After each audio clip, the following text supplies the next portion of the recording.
भाई अभी तक खबर चल रही थी कि लोगों का चालान कट रहा है और अब यूपी से नई नई खबर आई है कि अब नेताजी की जेब कटेगी। भाई ऐसा कैसे हो गया? नेता लोग तो सभी जनता को चूना लगाते थे, मगर वो कौन महापुरुष है जो कि इनको टोपी पहना दिए? हमारे यूपी के सीएम योगी आदित्यनाथ जी, जो कि बचपन से ब्रह्मचर्य और साधु हैं, रोज पूजा पाठ करते हैं और मंदिर का घंटा बजाते हैं, मगर जो लोग कानून का पालन नहीं करते वो उनकी बैंड भी बजाते हैं।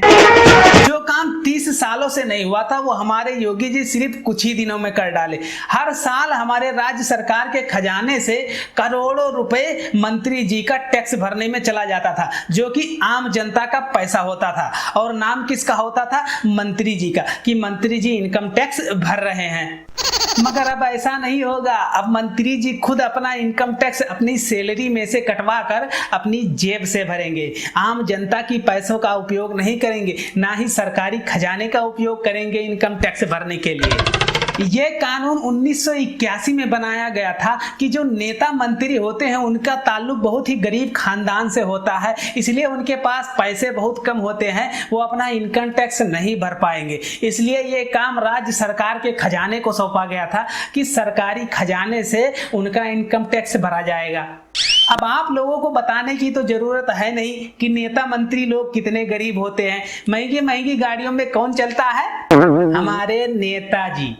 जिनके चारों तरफ गार्ड का पहरा रहता है वो गरीब कौन है? हमारे नेताजी। जिनके बच्चे बड़े बड़े प्राइवेट स्कूलों में पढ़ते हैं वो गरीब कौन है? हमारे नेताजी। भाई जब इतनी सुविधा होते हुए इन लोगों को गरीब कहा जाए तो इन लोगों को क्या कहा जाए? कोई अगर नाम हो तो नीचे कमेंट करके बताइए। हाँ, हमारे देश के नेता लोग गरीब तो होते हैं, मगर 5 साल में सिर्फ एक बार जब उन्हें वोट मांगना होता है, हर किसी के पास वो हाथ जोड़कर वोट का भीख मांगते हैं। तब ऐसा लगता है कि इनसे बड़ा गरीब कोई नहीं है। अरे भला हो योगी जी का, जिन्होंने ये कानून खत्म कर दिया। अब जनता का पैसा जनता के विकास में खर्च होगा और अब नेताजी का भी कुछ % रुपया इनकम टैक्स के नाम पर कटेगा। भाई जब सरकार ने इतना बड़ा कदम उठा ही लिया है जो जनता के फायदे के लिए है, अब लगे हाथों 2-4 कदम और बढ़ा देते तो बहुत अच्छा होता। लगे हाथों सभी नेताओं की प्रॉपर्टी की जांच करवा देते तो अच्छा होता। सड़क पर इतना ज्यादा गड्ढे हैं, किस नेता ने ठेकेदार को टेंडर दिया था इसकी भी जांच करवा लेते तो अच्छा होता।